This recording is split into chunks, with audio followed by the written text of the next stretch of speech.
Welcome, everyone. This is the Washington State Building Council's special work session for Tuesday, July 7th, 2026. Let's start with roll call, and then we'll go into our purpose. Okay, Top Arthur, Here.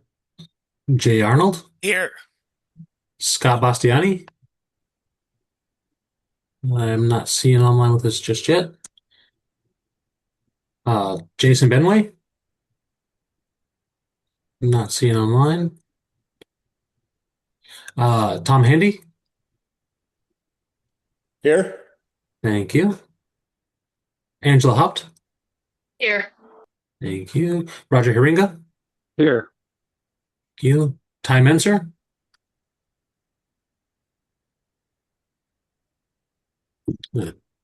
Hello. Yeah, this is Ty. I hear you, thank you. Ben Omura, Here. thank you. Vikram Sami, not seeing online. Katie Sheehan, Here. thank you. Morgan Tweed, Here. thank you. Tom Young, Here. thank you. Dan Young. Here. Let me just review Scott Bastiani. I'm still not seeing. Jason Benway, not seeing online. And Vikram Sami, Yeah. still. Oh, here you. Gotcha. All right. With that, we do have a quorum present today. Okay, thank you. We have 19 attendees. Would anyone like to be recognized from the public? Let's go with Patrick. Good afternoon. This is Patrick Hanks with the Building Industry Association of Washington. Thank you. Hoyt. This is Hoyt Jeter, Principal Engineer for City of Tacoma. Welcome, Hoyt. Jay. Jay Peters, Codes and Standards International. Thank you, Jay. Okay, no other hands. Okay, then welcome. We're gonna move on to review and approve the agenda. We can talk a little bit about our process here if you'd like, but let's start with a motion to approve. So move. This is Jay. Second, Roger. Thank you, Roger J. Okay, is there any discussion from the council or any questions? Okay, let's do the formality. All those in favor signify by saying aye. Aye. Any opposed? Okay, agenda is approved. Okay, so welcome everyone. We've posted this as a full council attendance, and we do have a quorum, correct? Yes. So we are allowed to take action here. We're not really, though, the intent here is the first step. The intent is to introduce the public comments, both written and oral testimony. And this is really the first opportunity for the council to receive them and start to now discuss strategy going forward. So I will say I don't expect that the council is taking formal action on any one of these today. It's possible we do, or it's possible there's multiple actions we could take, just simply documenting our process and strategizing going forward. With that, there were three specific petitions listed here. I suspect, Dustin, if you want to go into a little bit more, it's because these were the ones we know that needed some sort of formal action. For example, body carbon, we know we have two petitions and we're going to have to resolve that. But really our goal here today is set a path for the next few weeks to make the final recommendations for the council to take action in, I believe, September. So Roger, go ahead, and then we'll kind of give Dustin to correct everything I just said. Yeah, Todd, since this is our first work session, I am a little bit curious. Overall, I understand that there are these three, and we can start having conversations about these. Can you or Dustin give us an overall idea? There are many proposals. I was kind of looking on the website. Where is the best place to look at all the proposals? Just trying to get my arms around the breadth of the work that we have to do. Perfect. So Yeah, Yep. probably best for me to take that one. So, first I'll address what we have here today and the reasons why these were picked for today and not some other proposals, and why we're bridging both the IBC and the mechanical code. So the three proposals that we have here on today's agenda, we received the most volume of comments for. So Todd, you are accurate that we have to make a decision, option one or option two for the embodied carbon appendix, but we had a lot of comment on the mechanical code proposals 112 and 113. The A3, B3 refrigerants are a little more flammable than A2L refrigerants. And the 112 proposal seeks to get those refrigerants allowed. The 113 proposal seeks to allow certification by the by like a European standard, and so they're interrelated in how they react. And so most of the comments that came in on one or the other actually had comments on both of the proposals together. So that's why these three are on here today, is because we got the most volume here. So if we're looking for all the comments that came in on all the proposals, we're not quite ready with all the summaries for those just yet. So we picked the easy target to say we definitely need to talk about these ones to pick for today's. It's in the works to probably have the summaries completed by this week, and a actual schedule of what we propose to do for the rest of these work sessions out by the end of this week before we publish the agenda for next week's work session. At least that's the hope. If we have any outliers, they'll probably just be the ones that bring up the caboose on that train. For all the proposals that somebody might want to go view, the best place to view those is on the 2024 count rulemaking page. Let me just pull that up so I can help people navigate to it.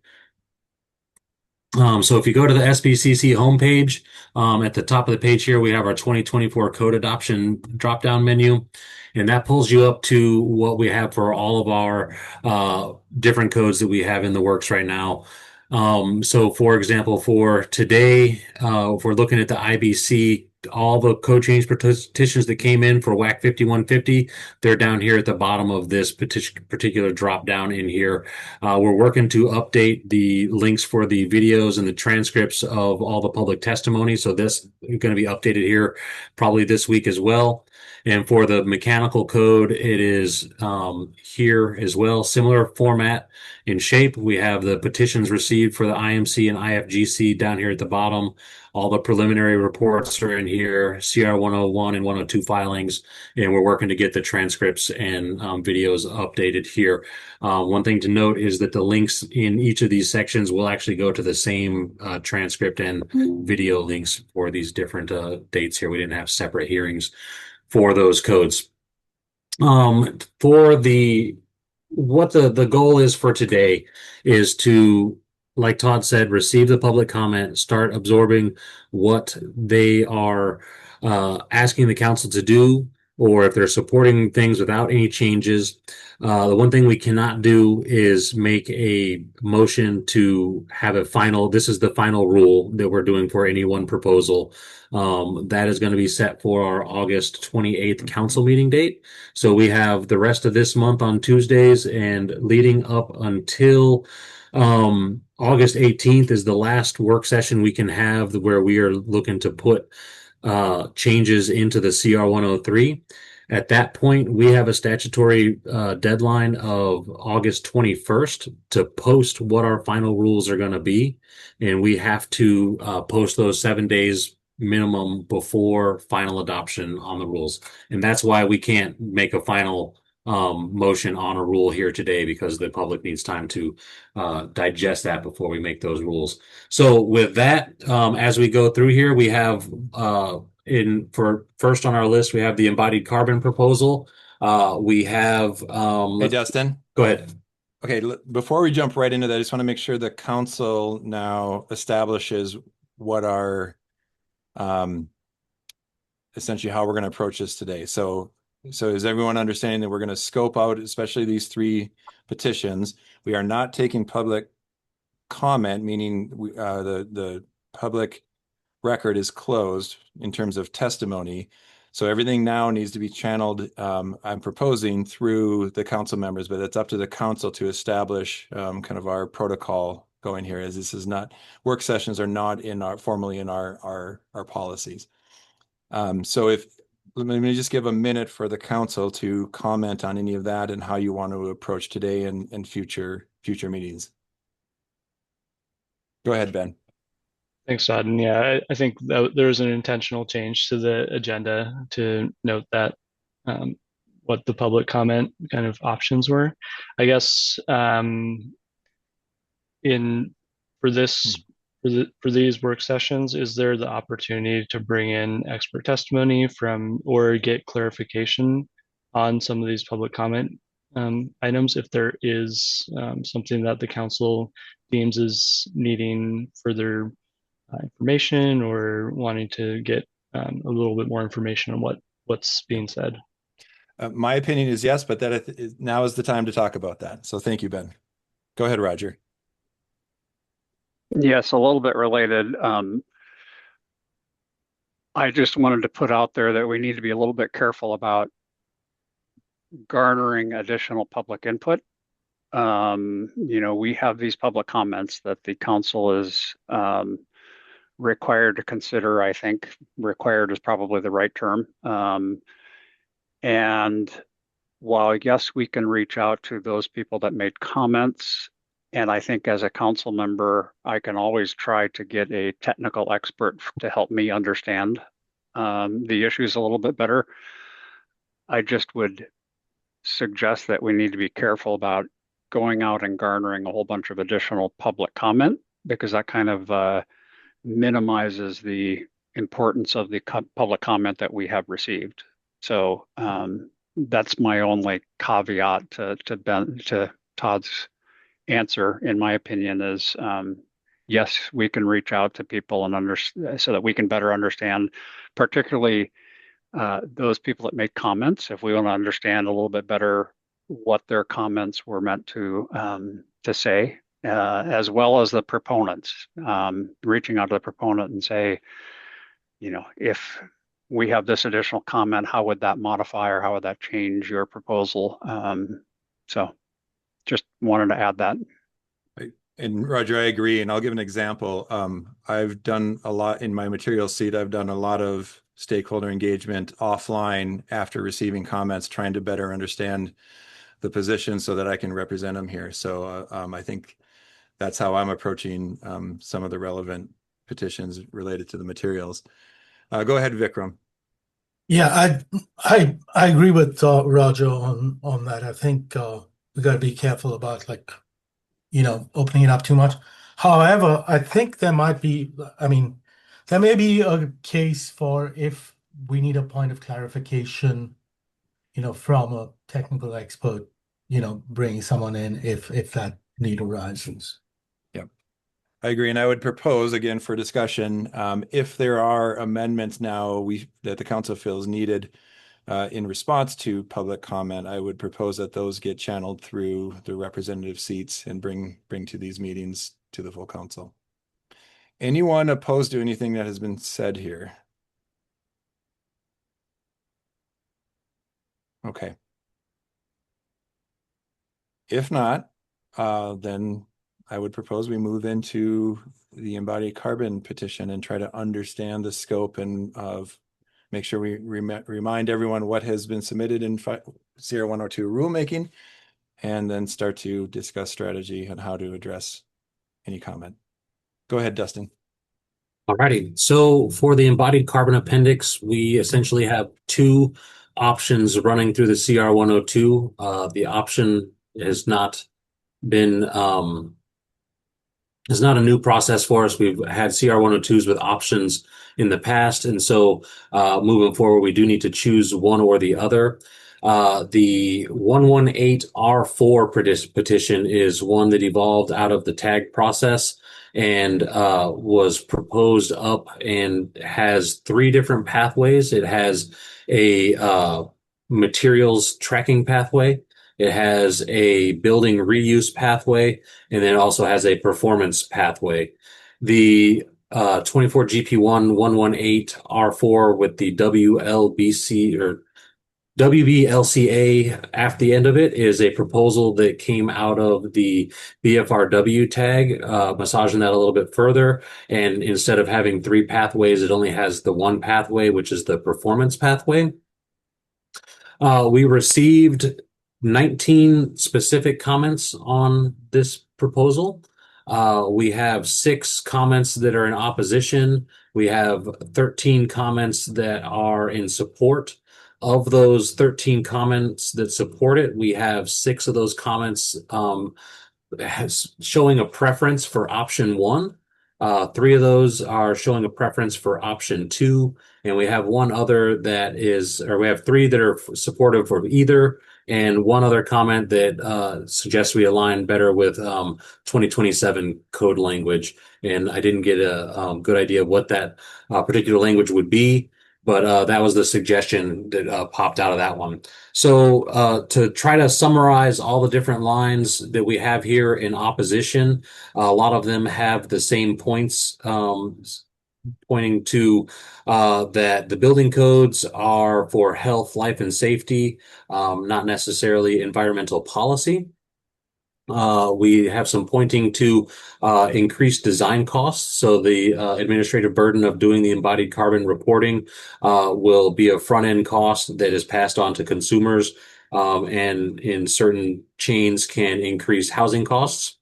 The requirement to get low carbon materials can impose some struggles for supply chains and maybe experience material shortages.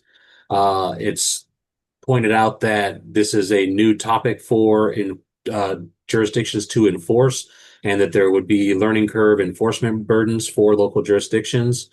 Some of the other things outside of those practical ones for how these are applied to folks are that it's been pointed out in multiple comments that SBCC lacks the statutory authority to adopt these provisions. And then also pointing towards some of the procedural irregularities that we've had across our code cycle with moving windows of time.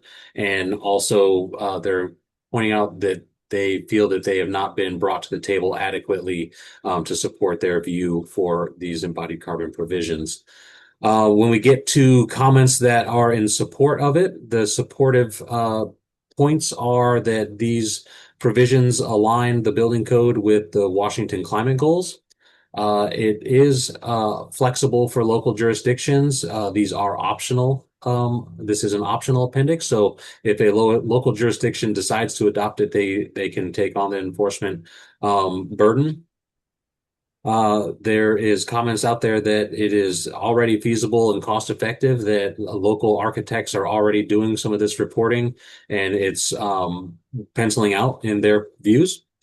This is complementary to the Buy Clean, Buy Fair Act. And the last one I have here is that it will offer a consistent framework for embodied carbon reporting across the state for those jurisdictions who may be looking to do this but don't have a framework in place. And so it's a consistent thing for the state, even though it is an optional appendix. And so those are the big main points there, and each one of these testimonies has specific summaries in there, but some of these are lengthy and multiple page documents, and so I would definitely encourage reading through some of these as well. Let's go to Roger first. Yeah, Dustin, I just wanted to clarify, and I think I understand the answer, but for all of the council members who have not been involved in the building code tag, between the option 1 and option 2, the option 2, which is the whole building LCA, so what did you call it? I just call it the WBLCA. Okay. I just wanted to make it clear that that exact same proposal is included in option 1. That is accurate. So option 2 basically just strips out 2 of the other options and says thou shalt use option 1 or the whole building LCA, whereas option 1 includes the exact same proposal and adds 2 other options for compliance. Correct. Okay, thank you. Go ahead, Tom. I was wondering if we could just get this statutory authority issue cleared up right off the bat here. Derek is on, and maybe he can give us some advice on that. Hey, Tom. No, I'm not prepared to give you any advice. I want to wrap up this work session first and then review the written material, and then we'll be in a position to talk about the legal issues. Okay, thanks. I can expound a little bit on what the comments say on that. Is that there are some bills out there that directed, Buy Clean, Buy Fair, directed Department of Commerce to put together an embodied carbon work group, and those things are ongoing. And in, I believe, either the 23 or 24 session, SBCC was directed to do a report on embodied carbon provisions, make a recommendation on potential code language. The argument comes, though, that nowhere in any statute that we have on the books right now does it say adopt in the building code provisions for embodied carbon reduction and reporting. So, that being said, this SBCC did not undertake these development of these petitions all on its own. The genesis of these petitions for the 2024 cycle came from a public petition outside of SBCC, and just like any other public petition, it's gone through the process to make it to this stage of the game. Yep. Thank you. Okay, Angela, and then I have a question. I'd like to point out there's another difference between option 1 and 2. Option 1 makes you also do this for additions to structure, for alterations to structures, where the covered project in option 2 is for new construction or new additions to existing structures. So that's also a pretty large difference. I have a different question, but maybe Angela, to follow up on that point, trying to remember the petition. I don't know if it's possible to pull up the second one. Was there a threshold in that one that would trigger at a certain area? I can't remember. Yeah. Or percentage of alteration? No, it's a square footage. It's the same. It's an addition to an existing building or structure, 50,000 or 100,000 gross square feet or larger of an alteration. And then if the alteration's over that threshold, okay. If the work area of the alteration is larger than that, and that's option 1 that has that. Option 2 is the slimmed down version. And it does not have that threshold in it? Not have that in it. Okay, thank you for, I have to revisit that to remember. Mm-hmm. Okay, Vikram, before I was going to ask a quick question here. Dustin, would it be appropriate and easy to add a column in the spreadsheet for their representation? It's a little unclear to me sometimes with the names, who they're representing.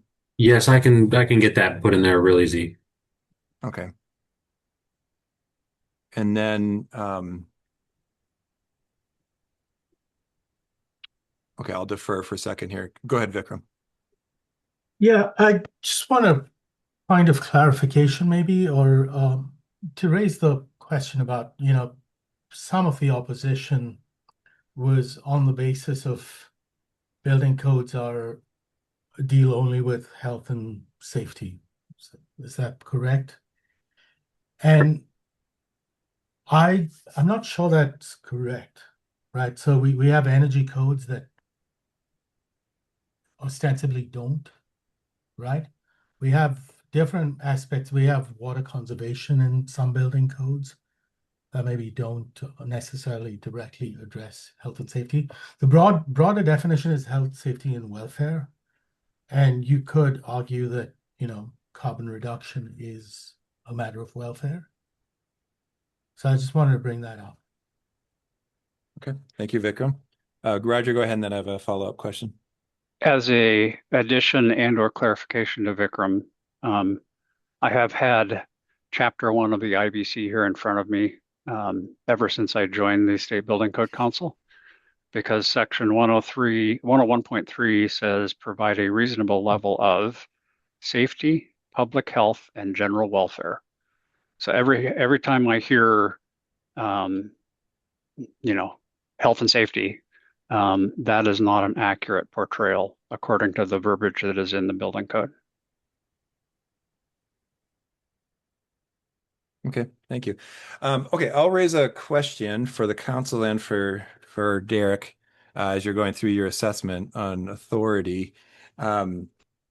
So again, this is an external petition proposing an optional appendix, which means it's only would be implemented if there was an AHJ or a local jurisdiction that adopted, presumably by ordinance.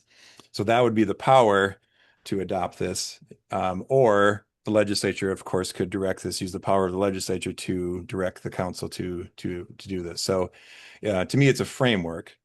The question is then on the regulatory piece, the numbers are left in brackets for the local jurisdiction if they were to adopt it to propose a number. My question is, can we leave those brackets completely blank and not propose or influence what that regulatory number would be? So using the rulemaking authority to establish the framework, but allowing the local jurisdiction with their authority, with their power to adopt, to determine if they want to make it regulatory and at what level. The question then becomes, because this also could hit residential, does that then come back to the council to have to review that number or not? So Angela, want to go ahead? So to that point, I like the brackets. I like the minimum, maximum. I think it keeps what I'll call overzealous jurisdictions from imposing this onto, say, small multifamily. If left to their, it could be 10,000 square feet, then it basically applies to everything. And some people may say, hey, that would be great. But if you're talking about, really small projects, I think that having at least a minimum in there is a good idea. Just again, for residential is what I'm thinking of. Okay, thank you, Angela. Anyone else want to weigh in on the technical strategy there to balance the rulemaking framework versus the regulatory proposals here? Go ahead, Roger. Well, if I may, Todd, this comes from memory of the conversations that we had during the TAG meeting. Whether it was 50 or 100,000, the intent was to put that decision into the local jurisdiction to make that. They're going to adopt it. We didn't, as a TAG, feel like we should make that exact number. So there was an intent on the TAG's perspective to put that decision-making process into the jurisdiction. Now, if there were limits, what those limits should be, I think we can talk about. But I guess I wanted to remind everybody that that was why we ended up with the two numbers that said insert, that it was a decision that the jurisdiction would make when they adopt. So. Yeah, and I think maybe my question for the council and for Derek is, sorry to keep calling you out, Derek, is if the council in this process proposes a number 50,000 and someone were to propose or to adopt 40,000, could that be viewed as less restrictive? Therefore, it has to come back to the council if there's consideration of residential. Thank you, Derek. It's a terrific question, Todd. What do you think you're going to hear from me? I'll have to look into that. Yeah, thank you. That's the purpose of the day, is ask questions, and we don't have to have the answers today, but that's been on my mind. Yeah, these are interesting issues, and and I actually want to say something real quick in reaction to some of the comments people have made in characterizing sort of the legal positions that that members of the public may have offered. I don't want anyone to think that those characterizations are intended to fully describe what those positions are. The council is carefully reviewing all the comments if there are arguments in the comments that would suggest that the councils without legal authority, we take those very seriously, all of them, and we'll look carefully at them. Thank you, Derek. And I'll say I raised that question. I don't know if 40,000 would be less or more restrictive, but I'm trying to think of a better one in terms of probably would be more appropriate to look at the actual scroll down to please to one of the options there. So 103.3 insert 100, 120, or 175. That would be the proposed regulatory piece that you're comparing against, right? So what if someone were to say 90%? Is that more restrictive, less restrictive? And so my question is, can we just leave that blank for the city to fill in? Angela made an argument against that, but go ahead, Angela. I mean, so if they made it less, then they basically, if we put, I would think, and this is my code interpretation opinion. I'm just gonna say it's my opinion. If we put like say the 50,000 or 100,000 in there, and a jurisdiction chose to say make it 20,000, I would think that's making it more restrictive, which is allowed except for residential.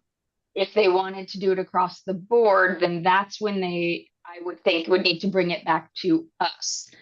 But if they made an amendment that said for all non-residential uses, they wanted to make the number smaller, that's more restrictive. The smaller numbers are more restrictive because it's required on more buildings. But that would be my code interpretation. I agree with it. That's the question I'm asking. So thank you for being a little more clear on the context there. Go ahead, Vikram. Justin, could you sorry, I might have missed this. How do I get to this PDF?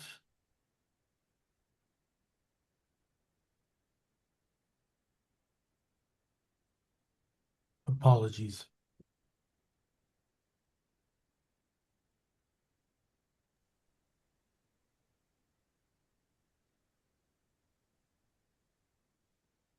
Got you. Dustin, you're muted. Thank you for that. I will assume you're at this page with me here. All right, I can back up one step. Back up one, sorry. Yeah, so if we get to the 2024 code adoption cycle page, drop down the IBC and IEBC drop down here. Uh-huh.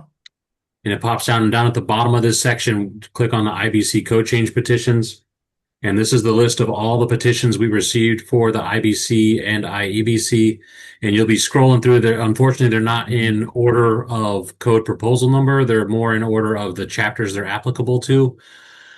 And this one's on line 40 in the spreadsheet. Thank you. And you can see the different revisions that went through the tag, and then this is the one that came out of the committee.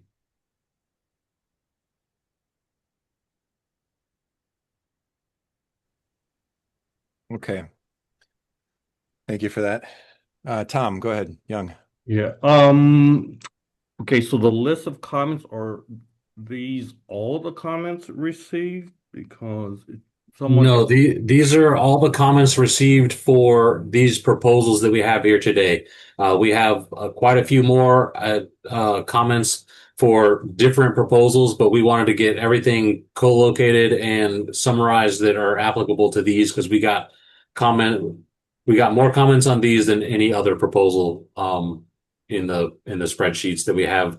So if we were looking here, I didn't get comments on every single one of these, but we got the 16 or so on embodied carbon, and then we got about 20 or so on the A3 refrigerants. Okay, thanks.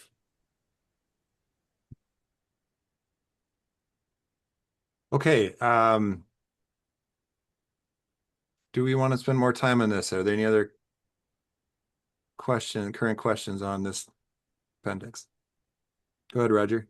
Todd, if I just, and I can talk with Angela about this, her comment about new buildings only, I'm trying to track through. I'm not sure that I read it that way, but I trust her code reading better than I do, better than mine. So, and again, we can take this offline. I just wanted to let everybody know I'm not sure I track it that way. So we'll need to clarify. And Angela, maybe you can clarify it for me right now. I don't know. Yeah, go ahead, Angela. I think, but I would like to pull it up too. As a work session, let's bring it up and understand it. So that would be the other proposal, I think. So yeah, so I mean, I happen to have them open side by side. Okay. But so in option one, it's section, okay, so in both of them, it's in the definition of covered project. Under one S 102.1.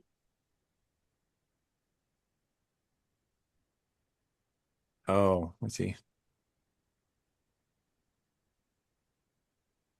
And the first half of the definition is the same.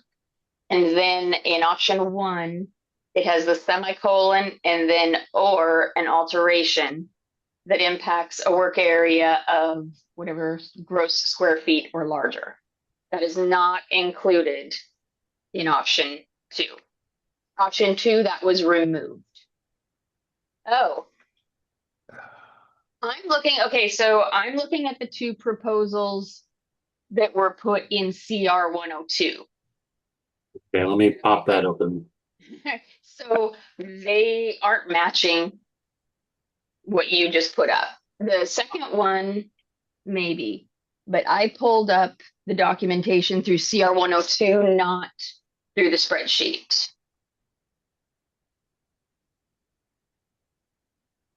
And as we're pulling this up, I'll say that the one on the right is not my petition, although I was helping as the materials rep, a stakeholder propose this. And so I don't know that it was the intent to necessarily remove that. So this might be an important catch. So I think during CR1 or during not CR 102, but BFR, whatever, BFRW, during that we removed it. I'm almost positive that was one of the things. Sorry, Roger. I was just trying to, my memory is that the whole building LCA proposal came in at that meeting or towards the end while we were still working through the exact language. And so I'm wondering if we finalized the language in option one, option two came in and didn't get that included. I don't know. I mean, certainly we do need to align those. So. Yeah, I would agree with that. Go ahead, Jay. Just a process question. As we're looking at these different proposals and perhaps wanting to mix and match, and I would note the Carbon Leadership Forum, their written testimony had some very specific suggestions of clarifications and said, if you go with option one, here's some suggested language, and option two. What's our process for preparing potential amendments for consideration? Is this something that we would have to do as council members? Is this something that staff can help us out on? Is this something that proponents would have to do about how we kind of close on potential changes? Thank you, Jay. I think that's what I was trying to refer to earlier is how should we approach that? I was proposing that we bring it through council member amendments, and those can be informed by stakeholders. And then I believe, I would propose that staff helps us prepare those so we actually have written amendments coming into a following meeting. Is that kind of how you would approach it?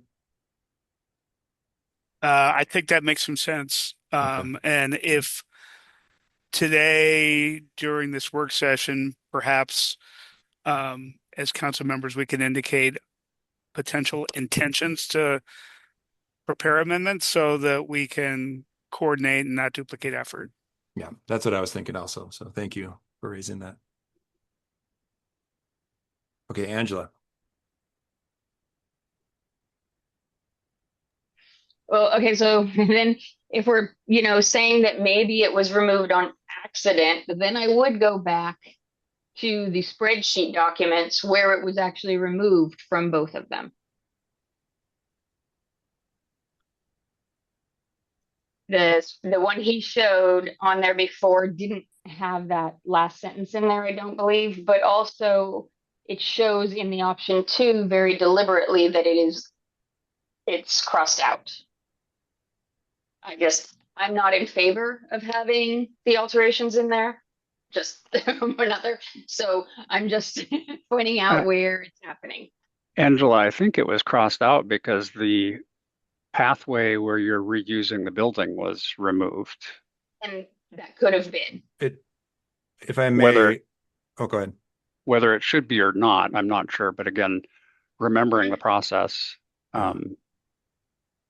That may have been, although I'm pretty sure I would have made the comment during a VRFW or other meeting that the intent is that in the whole building LCA process, that alteration then is accounted for and simply will be less than the threshold. So but the intent would still be to include it in either an addition of a certain size or an alteration of a certain size. And I think Angela's saying, well, there might be some that actually would be opposed to that also.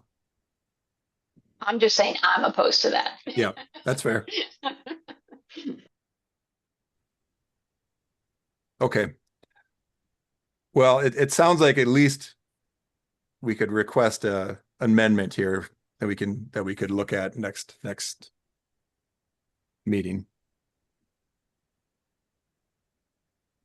And the amendment, I assume the recommendation here is to simply match those two sections. And then we can take action on whether or not that's desired. Okay. See no other hands on that. Anything else on this petition we should discuss? I raised the question of whether we can simply strike all numbers. So I guess that would be a potential amendment to just leave the brackets open and leave it to the local jurisdiction, knowing that there could be interpretation if a jurisdiction does a less restrictive.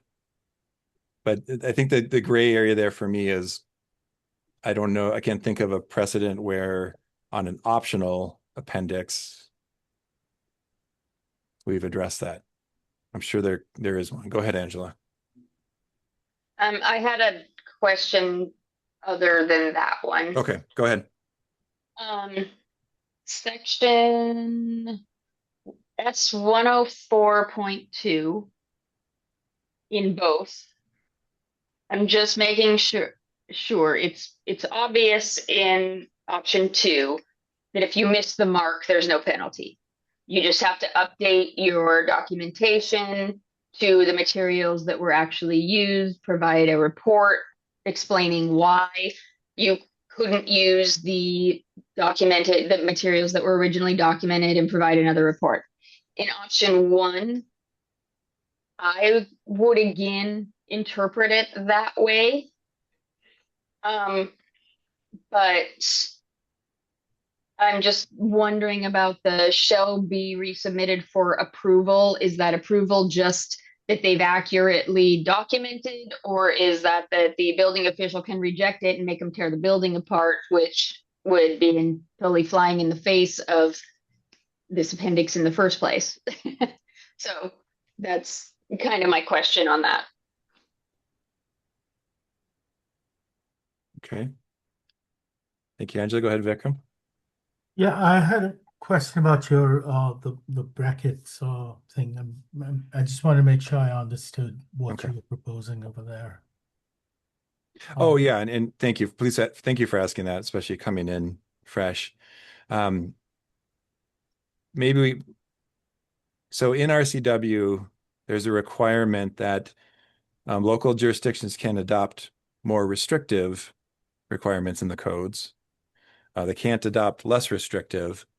But regardless, and correct me if I get this wrong, if it relates to residential, then a local amendment has to come back for council review. And that's what I'm referring to, is where are we walking that line of, if someone were to propose something that would have to come back to council review anyway, especially if we left the brackets open. And are the brackets where it says insert 50,000 or 100,000? Correct. So by potentially adopting this appendix, then a local jurisdiction can outright adopt this, and then it doesn't have to come back to the council. And there's a common framework across the state, so forth. But when we put options in there, because that's the regulatory piece, that starts to create questions, to me at least, that I'm asking for clarification. Gotcha. Dustin, I see you were trying to pull up the RCW. Go ahead, Jay. Oh, just to add to Derek's list, I would like some clarification on the residential aspect of this, since this is not in the residential code, it's in the building code, and if there are restrictions to, or just how any restrictions of local changes regarding residential impact. I'd like to understand that better when we talk about this. Thank you.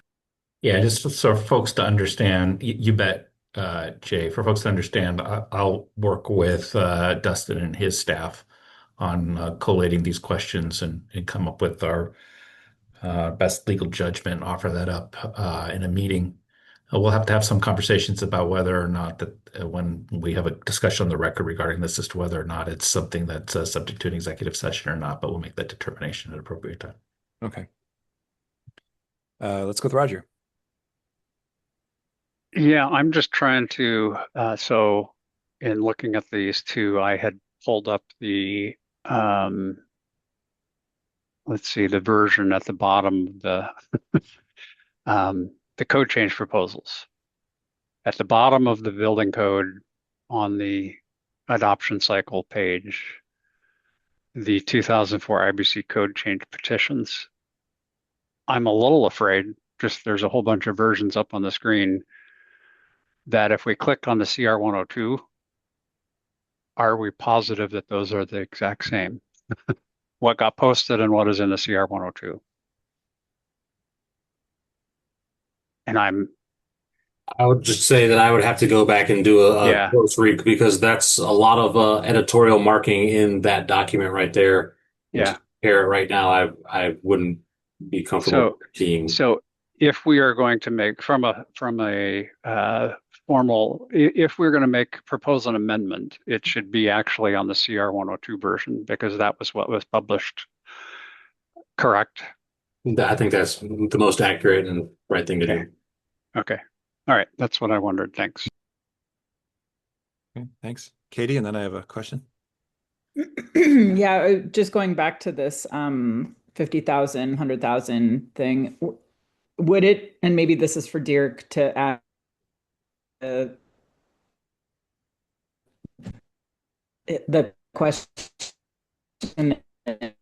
Jay posed. Wait, hold a second. Would it be too complicated? Katie, I think you were breaking up there for everybody. Oh, God, sorry. Ordinarily, I wouldn't call out if it's like one more assignment I have. I wouldn't want to interrupt you with. Is that better if I take my video off? It is actually. It seems to be working good. Okay.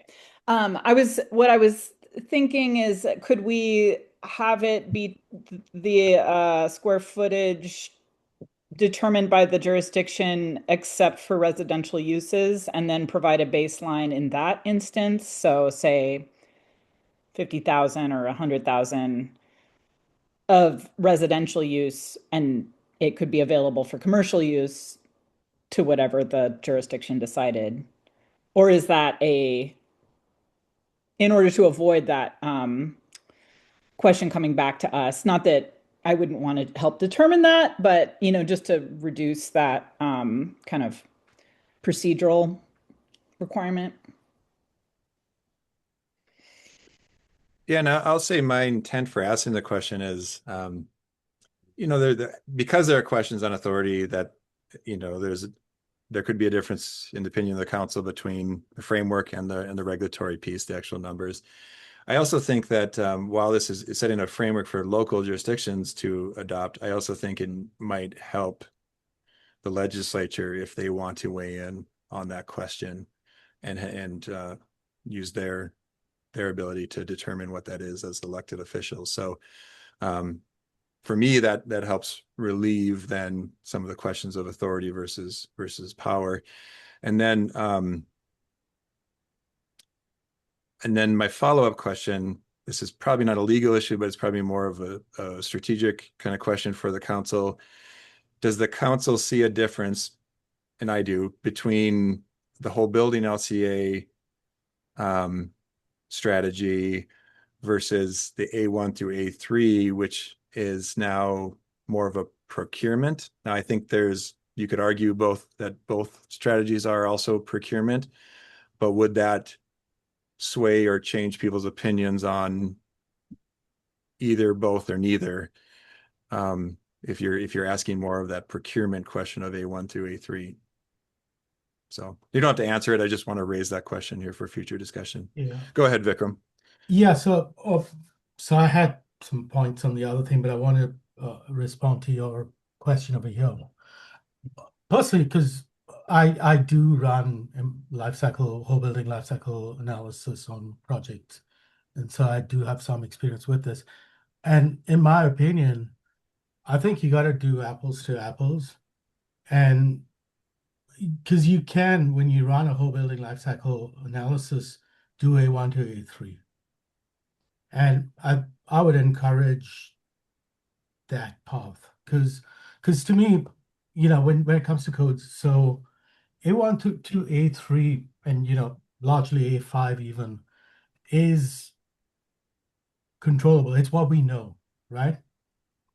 When you get into module B, module C, and module D,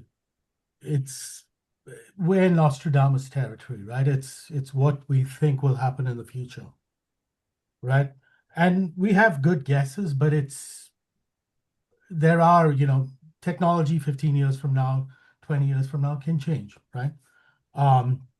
What happens to, a timber building after 60 years? Well, I work in a building downtown, which is 120 years. Timber is still doing fine, right? So that's why I would encourage sticking to the module A numbers, A1 to A3, or if you want to include A4 as well. But that keeps it apples to apples, whether you're going path 1, path 2, or path 3. The second thing I wanted to point out is with that, the removal of additions for, option 2, I think the intent was, well, if you're reusing the building, then your embodied carbon is already, pretty low. Why not have that for option 1 as well? I guess is the question. So just so there's an even playing field. So that's my 2 hot takes over there. And Vikram, if I made a commentary, I think that is the intent, that essentially, if you're reusing, you will automatically demonstrate. Now, you might have to do some math there but I think it's well understood that you would meet that requirement easily, right, on the whole building LCA. Yeah, so why wouldn't you do that for option 1 as well? Well, there's the third option. Don't mean to confuse anyone. The third pathway in option 1 is an exemption. You don't have to do it if you meet the reuse. Gotcha. Okay. Yeah. Go ahead, Roger. Yeah, I know that we're not going to resolve the 50,000 or 100,000 today. I would only offer that the comments that folks had, the concerns that people had are if it gets too small, having the 50,000 or higher determined by the AHJ, that puts a floor on it for us. If they go larger buildings only, I would say that is not more restrictive. So it might avoid, even on the residential side, having to come back. Just putting a 50,000 number at the bottom for all buildings, but allowing the AHJ to go larger, which would be less restrictive. If I get my double negatives correct there. Yeah. I guess I would ask the council, again, not for an answer here, why is that threshold acceptable and not 40,000 or 30,000? You know, what is the intent? I think the intent is that you're not creating burden for small projects or small businesses. But I'd like to know from council members kind of how others interpret that. It is a challenge. Those are big buildings. And, you know, so just be clear, please, on what your opinion is on that. Go ahead, Angela. Yeah, so on the numbers, I think what we should keep in mind is one, this isn't a legislative mandate. It's failed a couple times. But two, this is, as I put it, it's kind of embodied carbon for dummies. It's a beginning state.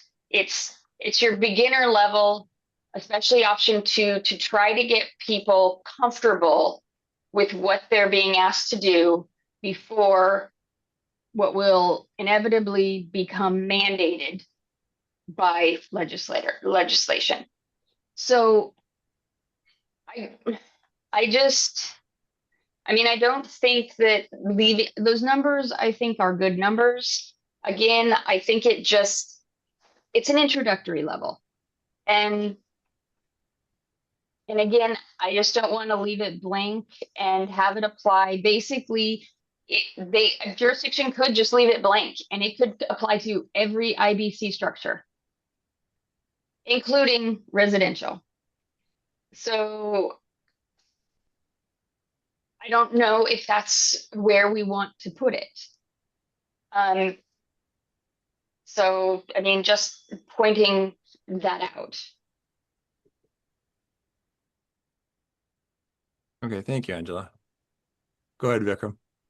Yeah, firstly, I agree with Roger on, I think it makes sense to have a floor and then say all larger, right? The Department of Energy, at least in their prototype buildings list, the medium office building is 53,000 square feet, I think. So there is some logic to having 50,000 as a number in that sense. To me, it's, the concern about jurisdictions, changing the numbers and all. This is an optional thing, right? So jurisdictions can, totally opt out of it, in which case it's the least stringent, right? So I guess the question is, if a jurisdiction wanted to adopt this, why would they dilute it? Why would they what? Dilute it. What if you wanted to adopt something like this, why would you kind of make it less stringent, I guess is the question. And is it a concern if it's less stringent, if it's optional in the first place? Yep, good questions. And I think stating the obvious, any jurisdiction could adopt this today, and it's only if it triggers residential that it would come back to the council for review, if I understand correctly. Go ahead, Tom. Okay, Todd, so you just asked for some council member input, and I'm from the residential side, more single family than multifamily. But just a reminder that the state legislature has taken up a new, I guess, goal to provide more housing and reduce the cost of housing. And so they enacted some new legislation that it largely affects more like the development codes, which essentially they've eliminated detached single family zoning. It's not that you can't build detached single family homes, but that zoning's been eliminated. And the goal is to provide more units and more types of housing. And so there will be more types of multifamily. And so, if that number is too low, it will push into potentially, these multifamily projects. And, one of the best ways to drive costs down is economy of scale. So the more units you can build in one project is the best way to reduce the cost per unit. And so in an effort to drive the cost down, you'll want larger projects that will have larger square footages. So just kind of want to bring that up. Okay, thank you, Angela. Just a clarification for Vikram. Jurisdictions cannot dilute the code. They cannot make it less restrictive. They have to make it more restrictive. So in this case, the lower the square footage, the more restrictive it is. And that's why I personally think that the two numbers are a good thing, because some jurisdictions may say, you know what, we'll give this a try at the 100,000, but they may say, you know what, at 50,000, we're just going to wait and see what happens and not adopt it.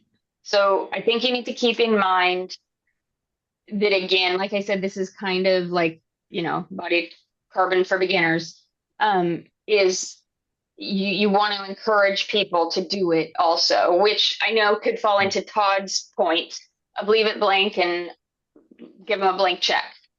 And that's fine.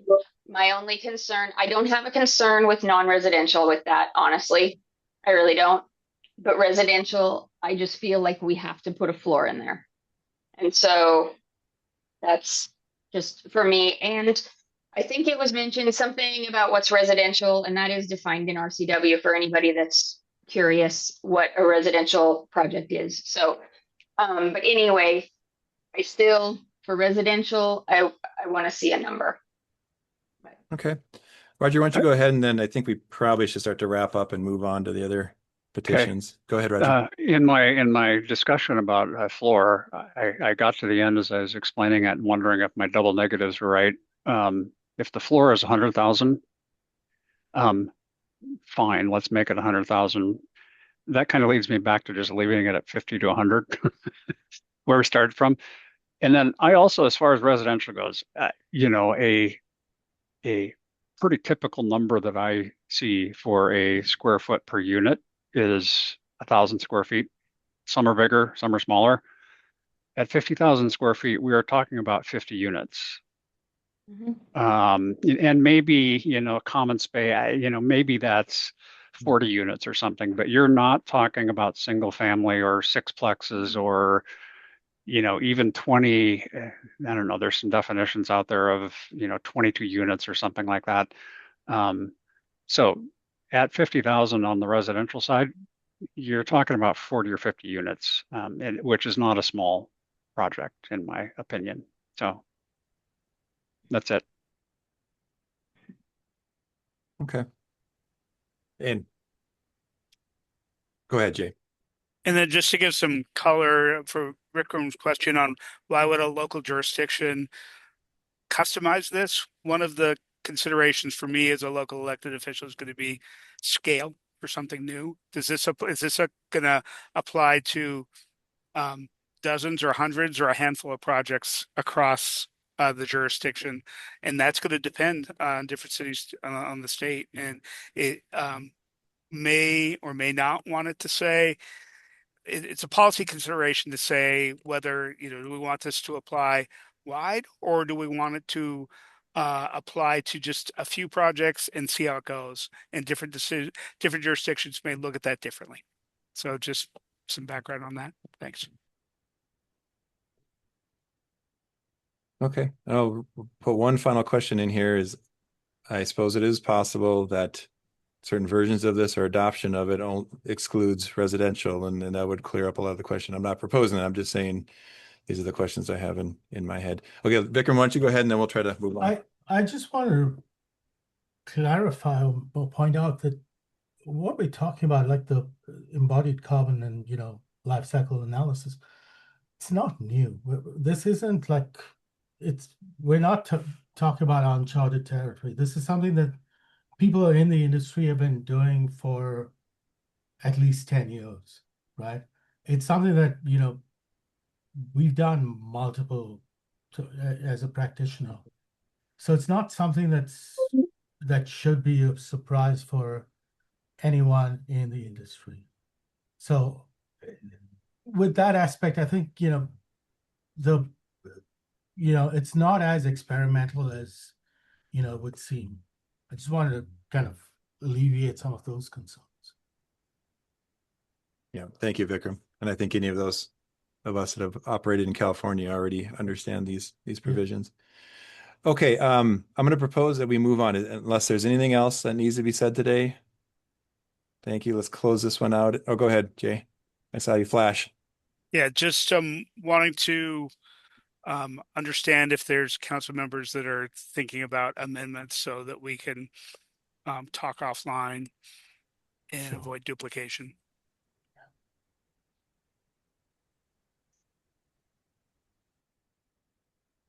I think I've said my proposed amendment would just be to understand better if their numbers need to be in there. And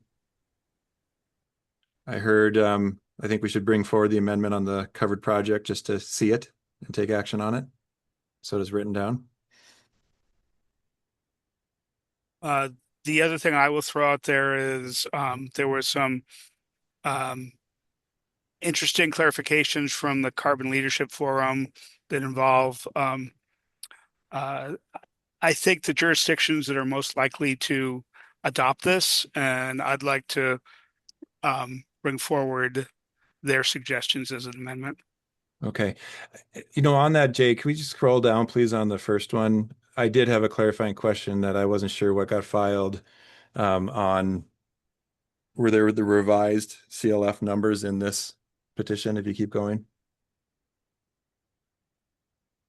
Are they within the table or where are they located at? Yeah, in the table right there. I don't understand it. If these are the revised numbers or the original numbers. And I don't know if anyone, Roger or other one know, or is anyone from CLF on here that can, or Ariel, Megan, you're the most qualified for this question. Go ahead, please.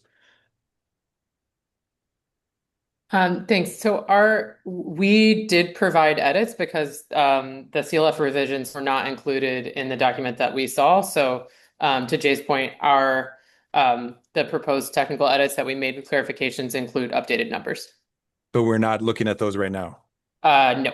Okay, so that would be an amendment that should come forward. Right. And my intention probably would be to separate out the technical clarifications from the updated numbers and have multiple amendments on that. But okay, I could work offline on a package. Okay. Thank you for raising that. And thank you, Megan. Okay, if there's no other council comment, let's go on to mechanical, please.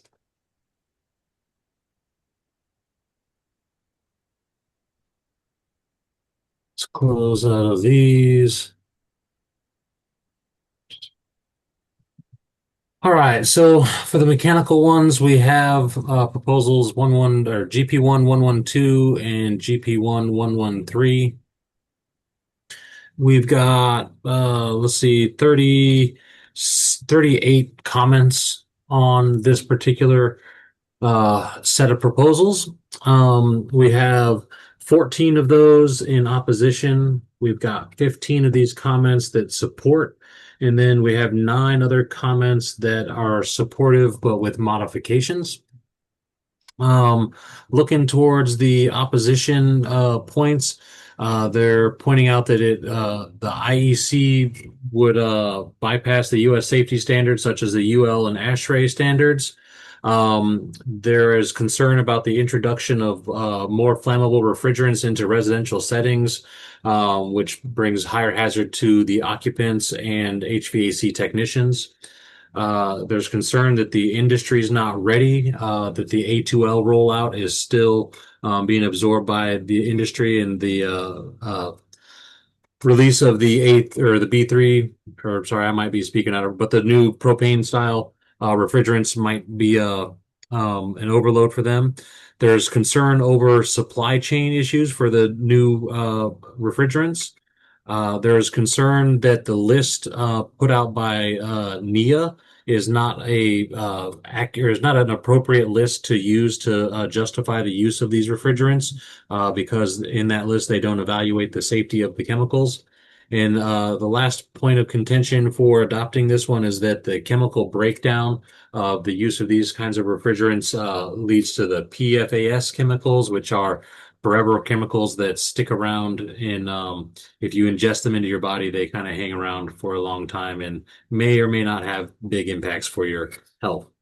When we look to support comments, their support are that uh, uh, these types of refrigerants are lower global warming potential refrigerants, and that these align with the international standards. So we'd be bringing some alignment across the borders here and allow some technology that's already developed and employed in the European arena to be employed here. But there's the contention there on the standards. So I don't have a whole lot of differing points on the support other than those two.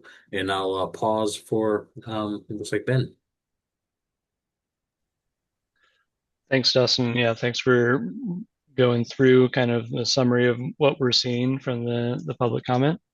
I guess as the council is reviewing all the testimony, I would definitely recommend trying to segment out the two proposals, so the 112 proposal and the 113, and understand that it is possible for like the 112 proposal to exist on its own without the 113, and understand what that might mean. I think one of the public testimony items from Eric Vandermeer kind of made some points in that regard, where accepting the 112 but denying the 113 may just put more burden on local jurisdictions to review AMMR proposals and alternate means to accept these things. And I guess on a kind of higher level, and some of the intent that we reviewed at the tag, the 112 proposal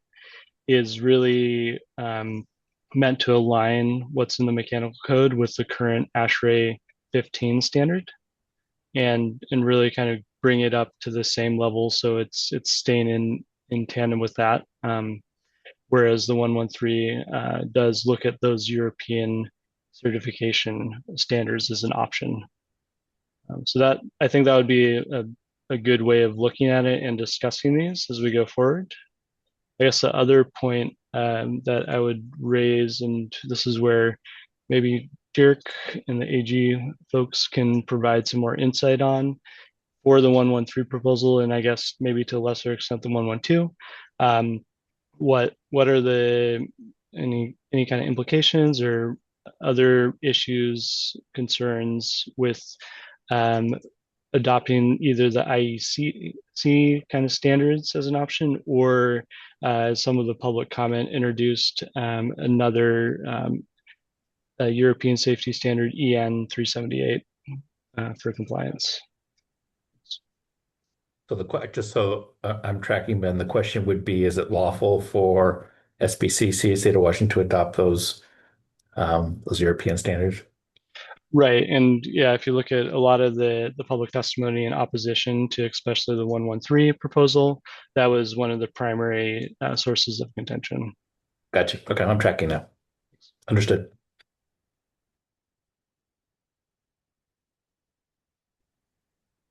So Ben, to the question of proposed amendments, do you have a good grasp of what those amendments could be?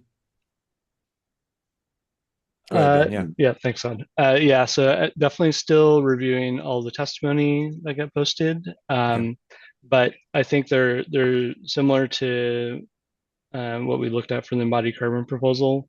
There are some more editorial clarification items of things that may have gotten left out of the CR 102 for correction. So I think there's that's like set of amendments, and then there's the more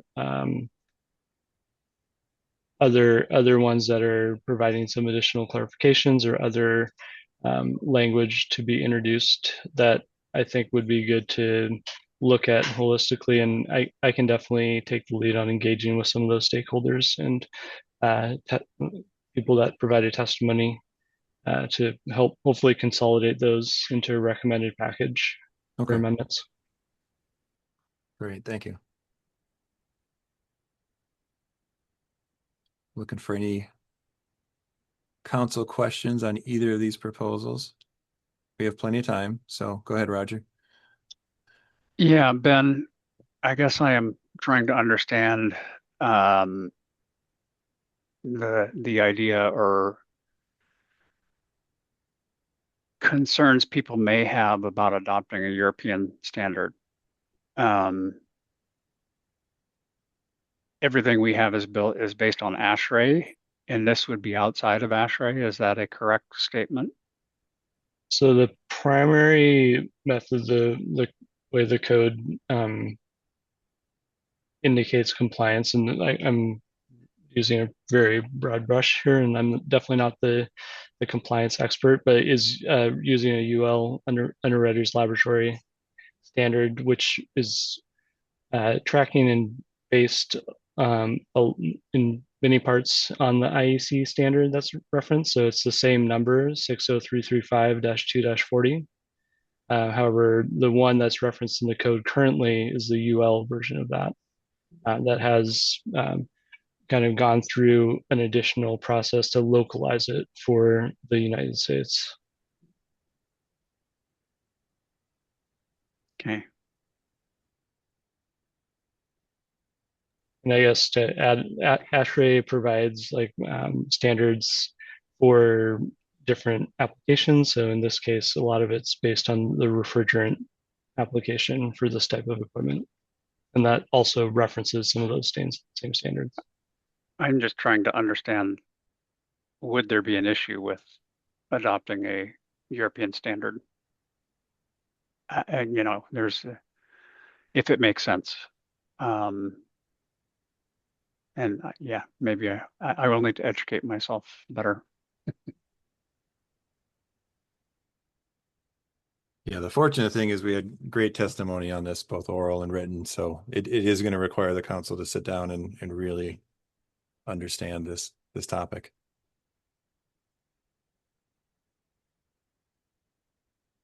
Is there any other characterization, Ben or others, that we think is important for the council to understand as we start to sit down and study this?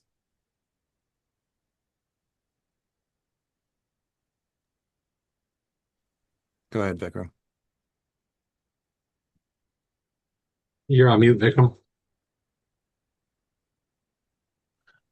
Did we get comments for this one? Because I saw the comments for the embodied carbon piece. I might have missed this one. So yeah, these on the document posted for today, these are on the bottom half of that document. Showing, and the document is posted as a PDF, and so it looks very fragmented and segmented as you go from page to page because the rows are taller than they probably should be.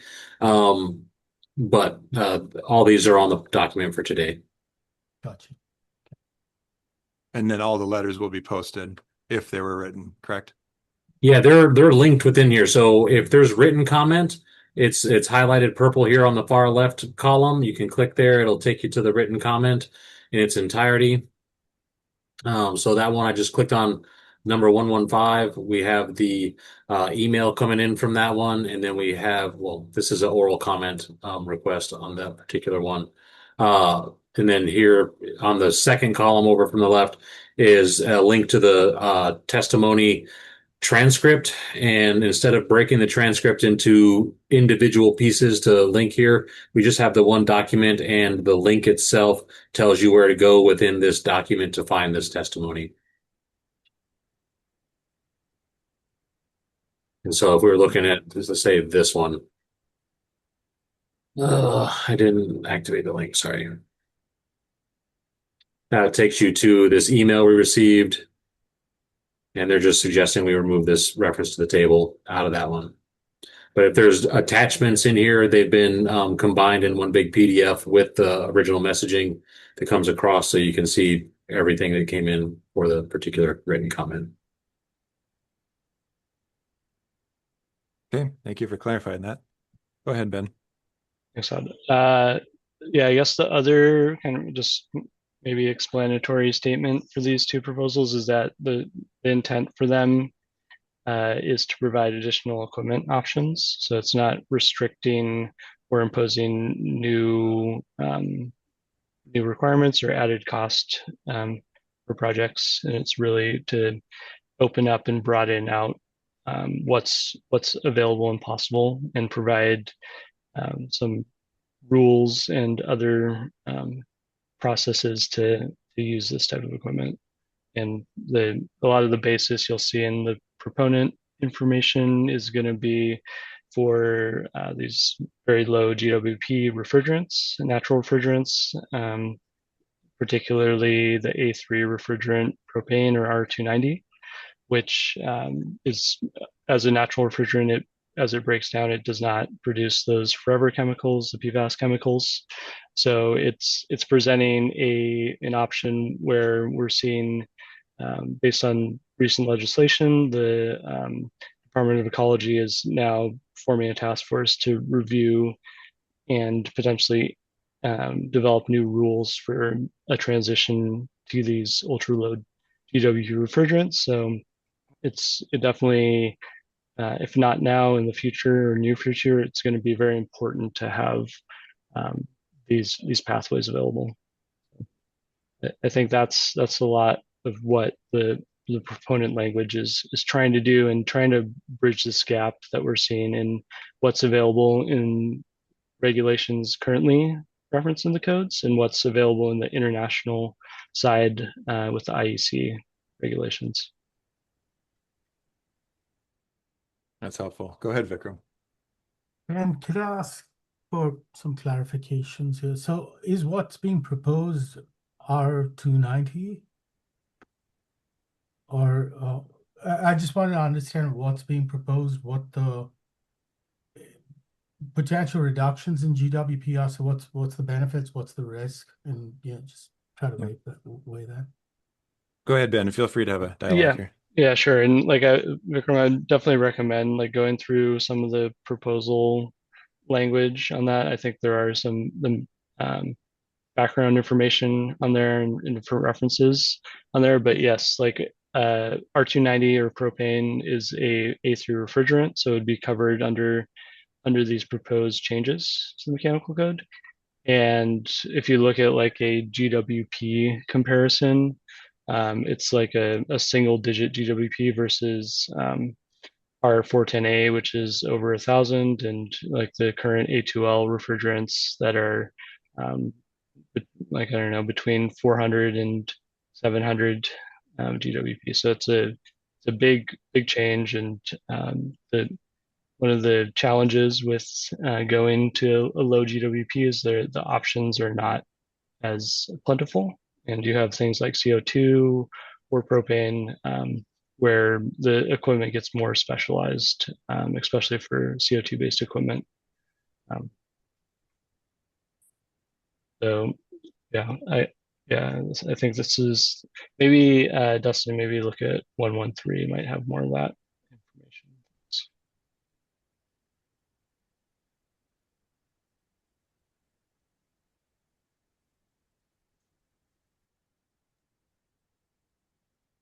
And yeah, maybe I think maybe down in more of the kind of explanatory statements and stuff like that.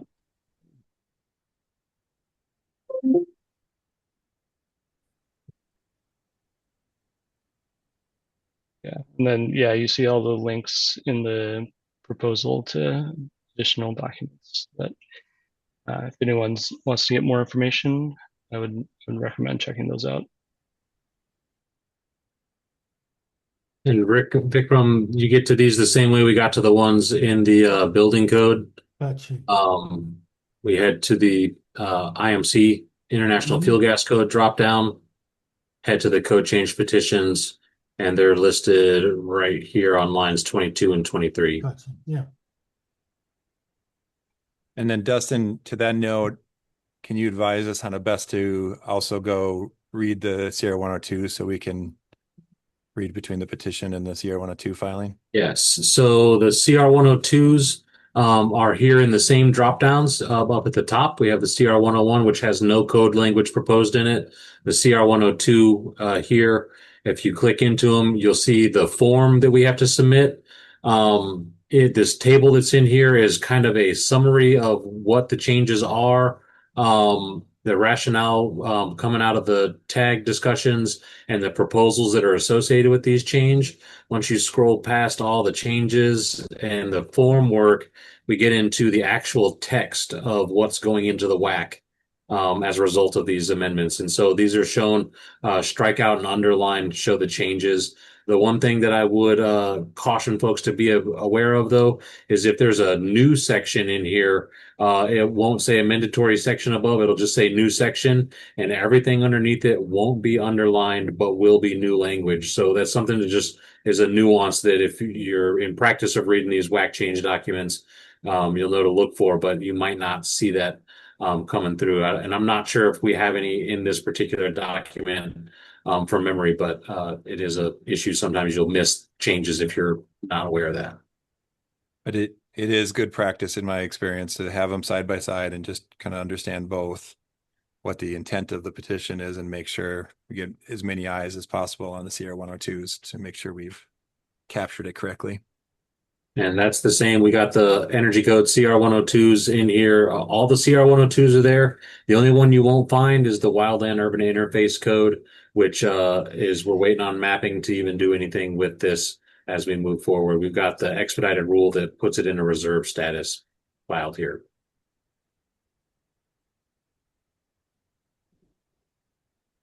Okay. Roger. Dustin, can you remind me where the single exit and multiplex housing proposals are and where they are in the process and then where they reside? So those ones, as we get through this and I can get a little bit of spare time, I do intend to bring all these into one big. We're required to have a rulemaking docket where everything's there. Sorry, I clicked into the wrong spot. We have the ad hoc single exit multiplex housing tag. On this particular page is where all of the documents that we were working, you can see all the past meetings where we had different versions of these documents, but we have the final document in Word and PDF version. We have our discussion list. So these are our documents that went into CR 102 here. Were you asking about also the No, that's exactly what I wondered. Okay. Where can I go to find this is where we are currently at? And then those are also in the same schedule as the rest of the CR 102 that we've. Correct. These are all included. So multiplex is in the IRC CR 102. The single exits in the IBC CR 102. Okay. Thank you. And one thing some people have, as you're reading through the CR 102, especially the 5150, there's been some significant renumbering in there as far as the WACs go. It'll probably be easiest to just show what the WAC looks like online right now for 5150. And I guess I need to do it on the correct screen. So if you navigate to 5150, the organization here is shown as everything that's 001 until we get to the 100s numbers. This is all stuff that is only contained in WAC. This isn't based on any model code language. Once we get into the 0100s, 0300s, these are representative of the chapter sections that run through here. As we get down to the international existing building code at the end, this is working with the code revisor. This number 4801 is reserved for chapter 48.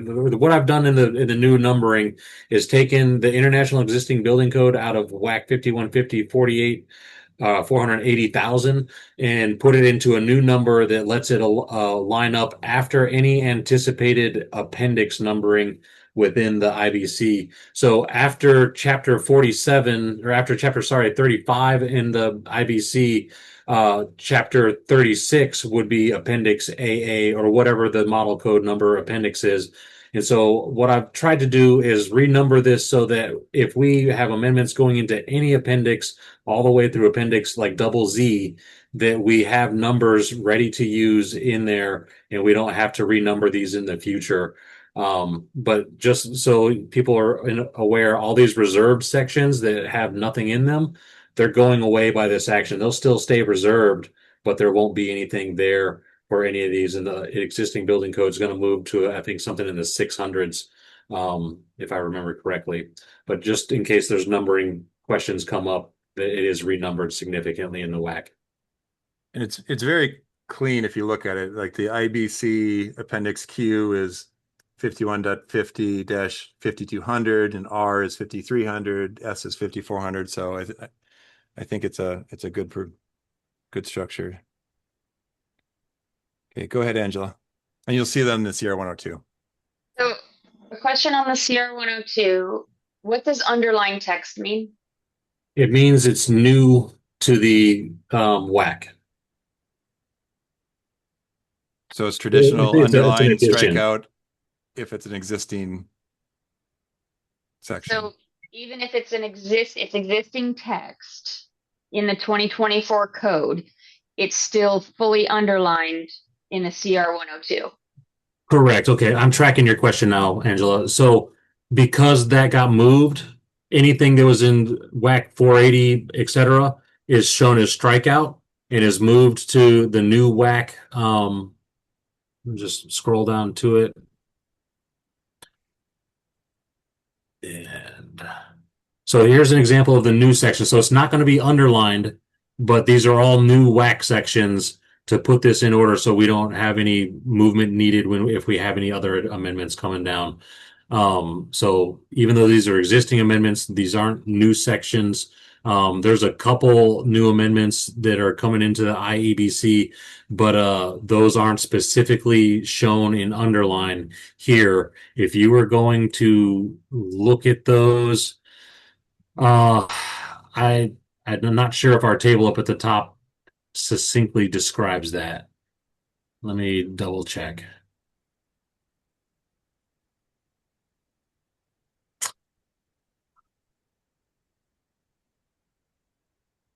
Okay, so yes, I did try to track the changes in the IABC text here in this table up here. So for WAC 5150, 6200, all of WAC language in 5150-48, etc., is moved to 5150-62. And then these show where the changes are as per the proposals in the document. So we would link, we have stuff from the existing amendments report to pull this one out. A specific proposal on 6280-401. The renumbering here is just trying to be a cleanup to make it clean and work for the future as we move through. But technically, the renumbering is part of our final adoption action. Yes. Yeah. Okay. Yeah. All right. And this isn't having to do with this, but then you're fixing that when you're sending it to ICC. Yeah, well, when it goes to ICC, the WAC numbers are irrelevant. Right, but I mean, you're removing the underlining of this. Oh, yeah. So that it doesn't apply. Only new words or portions actually get underlined when it goes to ICC. Right. So with the ICC publications, it's going to come out with double bar margin markings to show state amendments. It's going to show open carets for deletions. And we're talking about the print version right now. Yeah. And so single bar margin marking will show a change from the model code from the previous version to the updated version. Same with the margin carets. And then for the online version, state amendments will still be shown in red. Model code changes from the previous version to the current version will be shown in blue text. And anything that's black text will be static. Right. Okay. So for all new council members, if you think this is complicated, trust your instincts. But it makes sense when you get used to understanding how we're revising WAC for each one of these proposed rules. Okay. Anything else on the mechanical code? We have about 25 minutes. I'm not proposing we take that whole time, but if there is we do have time. Go ahead, Ben. Yeah, maybe just another quick clarification on maybe how some of the council members can review what's in the two proposals. Maybe, yeah, Dustin, maybe if you open up the 112. Yes, I can do that. If you can do that real quick. So got 112 open. Yeah, so in the proposed changes here, you'll see on the track changes on the right side where some of the amendatory language is has already been submitted in either a different proposal or reference providing some more information on what that language is. And then if you go to the 113 proposed language, go to that proposal. Sorry. Yeah, you're good. It has similar information. So where it's potentially affecting the same section. Maybe down here, yeah. Oh yeah, I think these are the same ones from that other document. Correct. Yeah. Okay. So you see it has a different, but we didn't have the proposal, the proponent didn't have the proposal numbers, so you have to kind of make that connection between these. Like the green text is already proposed in the 112 proposal, for example. Is that clear to everyone? Sorry.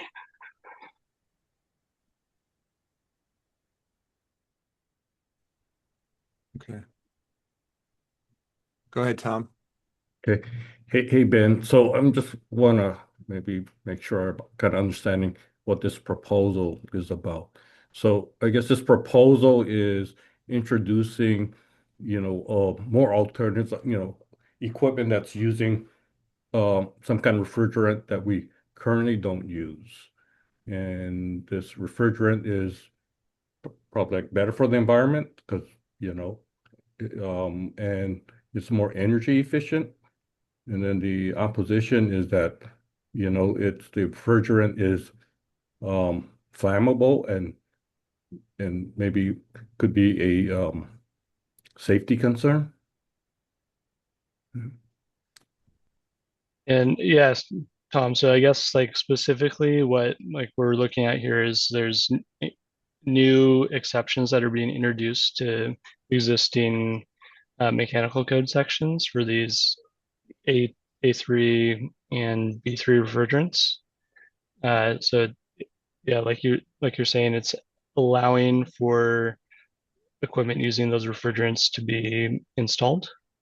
And yeah, like you're seeing in the testimony, the contention is that the safety standards are different or new, and it's introducing some complexity and just referencing different certification requirements for this equipment. So that's I don't know, that's kind of a very broad review. And then like the A3, like propane, for example, is a refrigerant.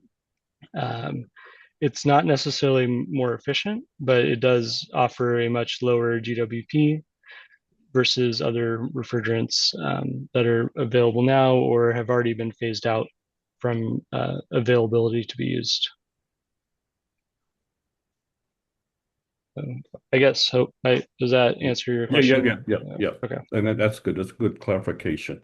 And then and I guess we're also trying to get more in align with the IMC and ASHRAE, and maybe you can for the benefit of non-mechanical engineers, maybe explain what the acronym ASHRAE stands for. Right. So ASHRAE is like a standards organization that the code references for various different things like ventilation, thermal comfort, and in this case, refrigerant installation requirements. And I kind of know what it is. Okay. Yeah. So American Society of Heating, Refrigeration, and Air Conditioning Engineers. So they're kind of like the body, the expert body on heating and refrigeration, and that's kind of yeah, it's like a specialized like HVAC Right. standards committee. Correct. Thanks. Thanks, Tom. Go ahead, Jay. I have a clarification, make sure I'm reading this right. Could you bring up the CR 102, page 35? I'm trying to correlate what we're seeing on screen with the original proposal with what's in the CR 102. For the mechanical code? For the mechanical code. Well, the combined, in our packet, it's the combined document. It's for And mechanical and fuel gas, yeah. yeah, but the proposal 113 had that language, and then in the CR 102, I think it's on page 34 that this was included for the new standard that's being proposed to being used. If you scroll down a little bit under CSA, it looks like, am I reading this correctly, that the only change is that we're updating from 2019 to the 2022 standard of this particular one, because the 113 proposal made it sound like it's a brand new standard being introduced and versus a revised standard that we're already using. I wanted to clarify that because Eric Vandermeer's comment or a proposal kind of made it look like the IEC standard is new, and it looks to me like it's not new. It's just a new version. Is that correct? Go ahead, Ben. Yeah, I can respond to that. I think, yeah, one of the public comments that Eric had submitted indicated like that the IEC reference for in this section for all the different standards listing was not included, even though it was part of that 113 proposal. And the recommendation was to add that in addition to the CR 102. Okay, so then this particular change, the change would be an additional reference, or does this particular change on 34 already reflect what's needed? Because I was Gotcha. just searching on 60335. Right. So so there's like the change to the UL version year that we're seeing here, as well as adding that additional IEC standards reference into this section. Got it. Thank you. So yeah, both would be recommended for the proposal. So then there would need to be an amendment to add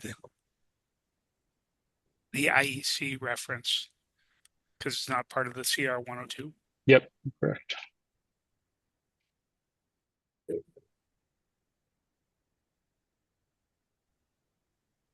Okay.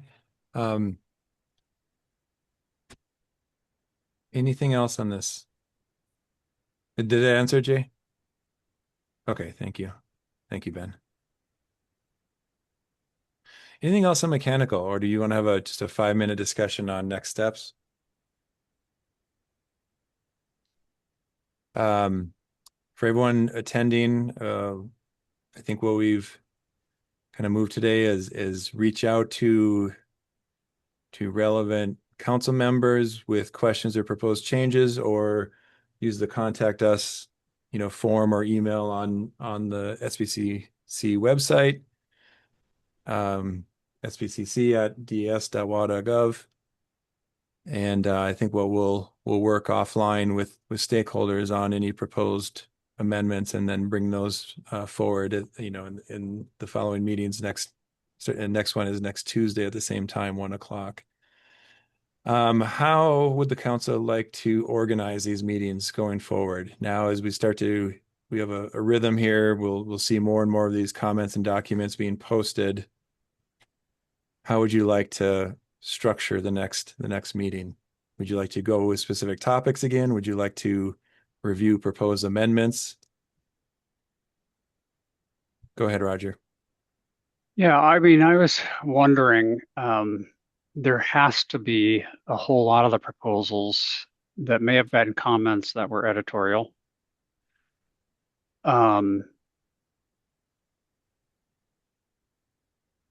Is it possible for those to be for staff or you, Todd, as the put a package together to say, here's all of the editorial changes as one proposal that we can all review, but not have to deal with 1,000 different proposals or whatever were submitted throughout all of the codes.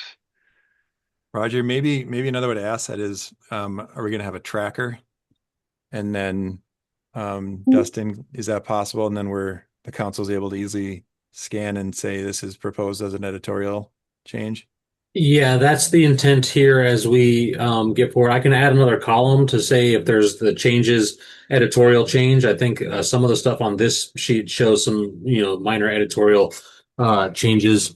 But as we get those in, like my thought is we could, like most of the comments after here, we don't have on duplicated comments on single proposals. So it's going to be pretty specific per comment.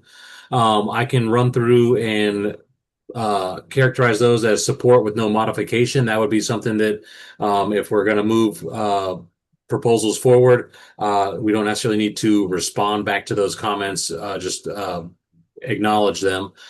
We could probably knock quite a few comments off of the to-do list by just characterizing them that way. The opposition comments, a lot of times they don't come in with opposed with suggested modifications. We could probably can't handle those as swiftly as the ones that support.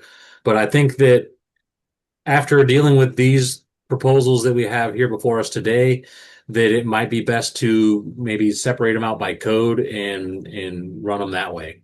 Yeah, and I think what I'm envisioning here is that there's another column when we post these within 24 hours of the next meeting that we'll have sponsored amendments, so the council member's name and the amendment, and some of those will simply be editorial catches and don't necessarily need to be sponsored if staff is picking up editorial. Well, that was my question. We have 5 meetings, 5 weeks left to get through everything. And so if we can get through as many of them that are just editorial or no comments and have, but if each one of those will require a proposed amendment by a council member, right? That then gets moved on, or I would suggest if they're editorial that simply staff can pick them up and record them in the tracker. But if I think we're going to have potentially competing amendments, and we need to list those with the sponsor, and then be able to discuss those at these meetings. Okay. If that's acceptable to everyone. Go ahead, Ben. So I was gonna ask the same thing as Roger. So thanks for doing that. But yeah, I think it would be helpful if we could group any editorial comments together and try to get through those in a batch format if possible. And then I guess my other question, also kind of in the same vein as what Roger was saying, is addressing, are we required to provide individual responses for each public comment? And if there are public comments that have similar or almost the same comments, can we provide like a standard response to all of those? So the answer to that one is that we do need to essentially respond to everything, but they don't have to be individualized comments. So all of this section 3405, 325 talks about how we need to have hearings and take in comments in the formats that we have available to us. Section 6 down here is telling us or informing on what we're doing with those comments. So we're going to be taking all the stuff that's in these spreadsheets and developing our concise explanatory statement and any updates to the final cost benefit analysis. We're going to describe the differences between the text of the proposed rule and what's on the what's going to be for the final rule, and the reasons for the changes. Those reasons can be as simple as editorial or as complex as some of the reasons that we have in our testimony coming through. We are working right now on the summarization of all the comments received, and we're going to provide all that as we get ready to file the final rule. So we do technically have to respond to every comment, but we can do them in batches if they're in similar subject matter and bringing up similar points and things like that. So we want to be deliberate as we go through that. Okay, good question. Go ahead, Jay. So we had a number of questions on embodied carbon, especially in the areas where we're looking to get some input from Derek and staff. I'm wondering, as we look at our weekly meetings, our weekly work sessions, if coming up this month, if we would be able to get some of the information on our questions next week, because that would inform amendments that we would consider formally in the future. So I would suggest we're not looking at amendments to Appendix Q until at least the 21st, if we can get some of that input next week.